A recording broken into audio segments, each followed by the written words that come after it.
الحمد لله وكفى والصلاة والسلام على عباده الذين اصطفى أما بعد فأعوذ بالله من الشيطان الرجيم بسم الله الرحمن الرحيم ومن يرتد منكم عن دينه فيمت وهو كافر فأولئك حبطت أعمالهم في الدنيا والآخرة وأولئك أصحاب النار هم فيها خالدون صدق اللہ العظیم. پہلے چاہت پھر نگاہوں سے اتاری جاؤ گی، پہلے چاہت پھر نگاہوں سے اتاری جاؤ گی، آبرو بھی جائے گی اور تم بیماری جاؤ گی، تم پھرو گی در بدر رسوائی و ذلت کے ساتھ، تم پھرو گی در بدر رسوائی و ذلت کے ساتھ، بیٹیوں گھر چھوڑ کر نسبت ہماری جاؤ گی، کوئی مذہب دے نہ پائے گا تمہیں ایسا حصار، کوئی مذہب دے نہ پائے گا تمہیں ایسا حصار، چھوڑ کر اسلام کی جب پاسداری جاؤ گی، ہے شریعت ہی تمہاری پاسباں ہے بیٹیوں، ہے شریعت ہی تمہاری پاسباں ہے بیٹیوں، دامن اسلام ہی میں تم سواری جاؤ گی، آہ دوزخ کو خریدا تم نے ایمان بیچ کر، آہ دوزخ کو خریدا تم نے ایمان بیچ کر، آہ اب روزے جزا تم بن کے ناری جاؤ گی، روتی ہے چشمے فریدی دیکھ کر انجام بد، روتی ہے چشمے فریدی دیکھ کر انجام بد، گر نسب لوگی تو لینے صرف خاری جاؤ گی. صدر محترم، سامعین کرام اور ارباب علم و دانش، اللہ رب العزت نے ہمیں جن نعمتوں سے نوازا ان میں سب سے اہم نعمت ایمان ہے. ایمان کے نعمت مل جانے کے بعد ایمان کی حفاظت یہ سب سے بڑی ذمہ داری ہے. کوئی مسلمان کسی بھی وجہ سے اگر ایمان کو چھوڑ دے اور کفر اختیار کر لے تو اسے مرتد کہا جاتا ہے. مرتد کی بہت سخت سزا قرآن مجید کے اندر بیان فرمائی گئی، چنانچہ اللہ رب العزت نے ارشاد فرمایا وَمَن يَرْتَدِدْ مِنْكُمْ عَنْ دِينِهِ فَيَمُتْ وَهُوَ كَافِرٌ فَأُولَٰئِكَ حَبِطَتْ أَعْمَالُهُمْ فِي الدُّنْيَا وَالْآخِرَةِ وَأُولَٰئِكَ أَصْحَابُ النَّارِ هُمْ فِيهَا خَالِدُونَ. تم میں سے جو کوئی شخص اپنے دین سے پھر جائے پھر کفر ہی کی حالت میں مر جائے تو ایسے لوگوں کے سارے اعمال دنیا و آخرت میں اکارت ہو جائیں گے اور وہ لوگ ہمیشہ جہنم میں رہیں گے. دوسرے مقام میں ارشاد عالی ہے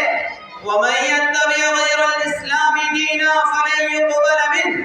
وَهُوَ فِي الْآخِرَةِ مِنَ الْخَاسِرِينَ. جو کوئی شخص اسلام کے علاوہ کسی اور دین کا طالب ہوگا ہرگز اسے دین کو قبول نہیں کیا جائے گا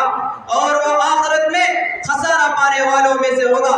اسلامی قانون اگر فائز ہو تو اسے قتل کر دیا جائے گا، یہ اتنا بڑا جرم ہے. محترم سامعین کرام، یوں تو وقتاً فوقتاً مسلم لڑکیوں کے ارتداد کی خبریں ملتی رہتی ہیں، اخبارات اور سوشل میڈیا کے ذریعے پتہ چل جاتا ہے کہ فلاں مسلم لڑکی نے غیر مسلم کے ساتھ شادی کر لی ہے اور دین اسلام کو ترک کر دیا ہے. لیکن گزشتہ کچھ عرصے سے منظم انداز میں مسلمان لڑکیوں کو پیار و محبت کے جال میں پھنسا کر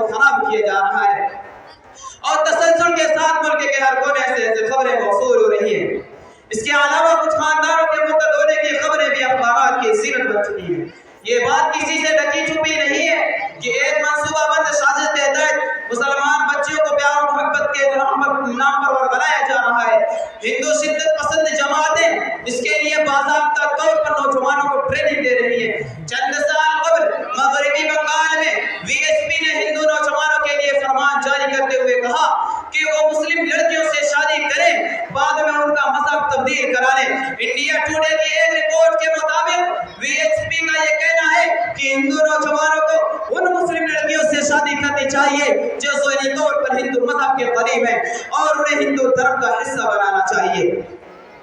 صدر عالی دی وقار، غور کیا جائے اور سنجیدگی سے جائزہ لیا جائے تو اس برائی بلکہ بے حیائی کے بہت سارے اسباب ہیں جن میں بخش و ناجائز تعلقات پر مبنی ٹی وی سیریل، موبائل کا غلط استعمال، مخلوط نظام تعلیم، ذاتی طور پر دینداری کی کمی، مسلم گھرانوں میں دینی ماحول کا فقدان وغیرہ سرفہرست ہیں۔ آج عصمت و عفت، پاکیزگی و پاک دامنی کی کوئی فضیلت و اہمیت دلوں میں باقی نہ رہی اور عصمت و عفت کی قدروں کو پامال کرنا ایک فیشن بن گیا اور جو شرم و حیا اور عصمت کی بات کرے وہ ان لوگوں کی نظروں میں دقیانوسی اور حالات زمانہ سے بے بہرہ اور تاریخ بیان ٹھہرایا گیا۔ جی ہاں، آج اخلاق و شرافت، تہذیب و انسانیت کی جگہ حیوانیت و درندگی، ذنات و بد تہذیبی نے لے لی اور انسانیت و اخلاق کی توہین کرنا ایک محبوب مسئلہ بن گیا۔ مسلمانوں، یہ کتنے افسوس کا مقام ہے کہ آج ہمارے بچے یہ نہیں جانتے کہ ان کے مسلمان ہونے کا معنی کیا ہے، ہم مسلمان کیوں ہیں، ہمیں اور کافر میں بنیادی فرق کیا ہے۔ آج کی نئی نسل تو طہارت کے موٹے موٹے مسائل بھی نہیں جانتی۔ ہمارے بچوں کو محرم نامحرم کسے کہتے ہیں اس کی بھی تمیز نہیں۔ نوجوانوں کو اپنے دین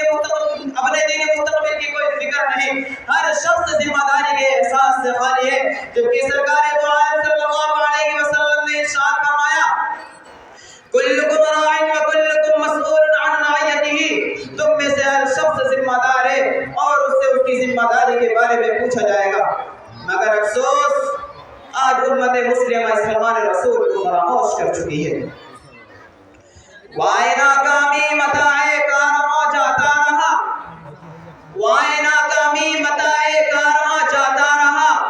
کارواں کے دل سے احساس زیاں جاتا رہا۔ محترم دوستو، مسلم لڑکیوں کے ارتداد کے اسباب بیان کرتے ہوئے فقیہ العصر حضرت مولانا خالد سیف اللہ رحمانی صاحب دامت برکاتہ العالیہ رقم دراز ہے۔